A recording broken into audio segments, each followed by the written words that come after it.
Ang pagtatamo ng kapayapaan ay pagsisikap ng iba't ibang sektor sa bansa. Ito ang buod ng awiting pinamagatang Bayanihan, isang music video na nagtatampok kay Sara Geronimo na inilunsad kahapon. Narito ang kabuang ulat ni Perceline Pialago. 4 na dekada nang sinusolusyonan ng ating sandatahan ang conflict sa Mindanao at sa hinaba-haba na ng nilakbay para makamit ang kapayapaan, hanggang ngayon nasa estado pa rin tayo ng tinatawag na peace process. Sa pagkakataong ito, naglunsad ang Armed Forces of the Philippines ng makabagong pamamaraan para maghatid mensahe sa tunay na ibig sabihin ng kapayapaan at kabayanihan.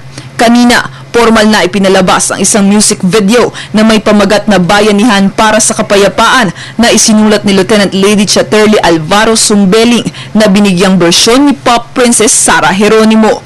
Layunin na bigyang kaalaman ang publiko na responsibilidad ng bawat Pilipino na gumawa ng paraan para makamtan ang matagal nang inaasam na kapayapaan.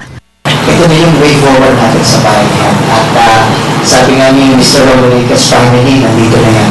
At tuloy-tuloy na sana tayo. And with the help of our friends from the media, getting the message across to our people na supportahan natin itong Bayanihan. Ikinatuwa rin naman ng ibang ahensya ang pagboluntaryo ng Pop Princess na gawin ang music video ng libre. Nakatakdang ilunsad ang music video na ito sa lahat ng television at radio networks sa buong bansa, maging sa internet at social media. Plano ding ipalabas ito sa lahat ng sinihan. Para sa Telebisyon ng Bayan, Perceline Pialago.